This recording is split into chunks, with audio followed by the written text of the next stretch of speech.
అందరికీ నమస్కారం. ఈరోజు ఈ వీడియో ఎందుకు చేస్తున్నానంటే మనకు ఎంతో నేర్పిన మన ఇతిహాసాలని అనగా రామాయణ మహాభారత కావ్యాలని పట్టించుకోవట్లేదు. టెక్నాలజీ పెరిగిన తర్వాత ఇవి మరింత మరుగున పడిపోయాయి. త్రేతాయుగం నాటి రామాయణాన్ని, ద్వాపర యుగం నాటి మహాభారతాన్ని ఇంకా కొంచెమైనా గుర్తున్నాయంటే దానికి కారణం అందులో ఎన్నో హృదయాన్ని పిండేసే సంఘటనలు దాగి ఉన్నాయి కనుక. మనం మన పురాణాలను ఎందుకు తెలుసుకోవాలంటే మన పురాణాలు మన భవిష్యత్తులో ఎలా పవిత్రంగా ఉండాలో, మన సాంప్రదాయాలను ఎలా మర్చిపోకుండా కాపాడుకోవాలో చెప్పే ధర్మ సూత్రాలు. ఎన్నో కావ్యాలు ఉన్నా కానీ రామాయణ మహాభారత కావ్యాలే ఎందుకు చాలా ప్రసిద్ధి పొందాయి. ఎందుకంటే ఇవి జనాధారణ పొందాయి. ఇలాంటి గ్రంథాలు ఇంకా చాలా ఉన్నాయి. మహాసముద్రం ఎంతైతే ఉంటుందో అంతటి జ్ఞానం దాగి ఉంది. కానీ మన దురదృష్టం ఏమిటంటే అంతటి జ్ఞానాన్ని అన్యాయంగా కాల్చి బూడిద చేశారు. దేవాలయాలను నాశనం చేశారు. ఎంతో శిల్ప సంస్కృతి కలిగిన మన దేవాలయాలను నాశనం చేశారు. ఎందరో దేశీయులు, విదేశీయులు, ఇతర మతస్థులు, ఎంతోమంది రాజులు మన దేశానికి వచ్చి ఎంతో ఘోరాలు చేసి సర్వనాశనం చేశారు. అయినా కానీ రామాయణ మహాభారత కావ్యాలలో ఇంకా ఎన్నో సంఘటనలు దాగి ఉన్నాయి. మనం రామాయణం గురించి కొన్ని సంఘటనలను, కొంతమంది గొప్పవాళ్ళని గురించి తెలుసుకుందాం. ఇందులో మొట్టమొదటి వ్యక్తి శ్రీరాముల వారు. రాముడు పితృవాకు పరిపాలకుడు.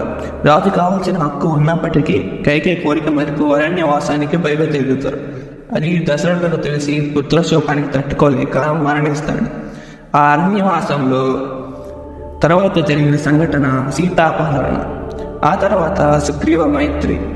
అసలు రామాయణం హనుమ లేకుండా చెప్పగలమా? ఆయన అనుకోవాలి కానీ రావణాసురుడిపై సునాయాసంగా ఓడించగలరు. లక్ష్మణుడిపై నాగాస్త్ర ప్రయోగం జరిగితే మళ్ళీ ఈయనే సంజీవిని పర్వతాన్ని ఎత్తి తీసుకొని వస్తారు. సీతమ్మ జాడ తెలుసుకున్నది ఇతనే. ఆ లంకలో ఈయన చేసిన విధ్వంసం అంతా ఇంత కాదు. ఈ ఒక్క వానరమే ఇంత నాశనం చేస్తే అదే ఒక వానర సైన్యమే వస్తే ఎంత భయంకరంగా ఉంటుందో అని చేశారు మన హనుమంతుల వారు. ఆ తర్వాత మహాభారతం. ఇందులో ప్రతి ఒక్కరూ తమకు తాము గొప్ప అనుకుంటారు. కానీ అందరూ శ్రీకృష్ణుని కొనసాగల్లో ఉన్నారని వాళ్ళకు తెలియదు. మనకు ఎంతో ప్రియమైన శ్రీకృష్ణుడు పుట్టింది ఒక కారాగారంలో.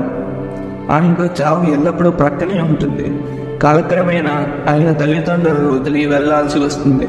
తాను ప్రాణం కన్నా ప్రేమించిన వ్యక్తి అమ్మాయిని పెళ్లి చేసుకోలేకపోతారు. కానీ ఎంత జరిగినా తన ముఖంపై ఎప్పుడూ చిరునవ్వును వీడలేదు. శ్రీకృష్ణుడు లాంటి వారికి ఇలాంటి కష్టాలు తప్పలేదు. కానీ మనం చిన్న చిన్న సమస్యలకి ఆత్మహత్య ప్రయత్నం చేస్తున్నాం. ఈ కళలో ప్రతి ఒక్కరూ మహావీరులే. మనకు తెలిసిన ఎంతో గొప్ప వ్యక్తి కర్ణుడు. ఈయన గురించి ఎంత చెప్పినా తక్కువే. కర్ణుడు సూర్యుని అంశ. పుట్టిన వెంటనే తల్లికి దూరమై క్షత్రియుడిగా పెరగవలసిన ఈ వ్యక్తి ఒక సూతపుత్రుడిగా పెరుగుతాడు. ఆ తర్వాత పరశురాముడి దగ్గర శిష్యరికంగా చేరుతారు. అక్కడ కూడా ఎన్నో కష్టాలు అనుభవిస్తాడు. ఆఖరికి దుర్యోధన సన్నిహితంలో యుద్ధంలో మరణిస్తారు. రామాయణ మహాభారతంలో లోతుగా వెలిసే ఇలాంటి సంఘటనలు ఎన్నో లభిస్తాయి. సో ఇది ఇవాటి వీడియో. ఈ కావ్యాల గురించి ఎంత చెప్పినా తక్కువే అవుతుంది. అందరూ తమకు తాము గొప్ప అనుకుంటారు కానీ ఆ జగన్నాథుడు ఆటల్లో మనమంతా భాగమే.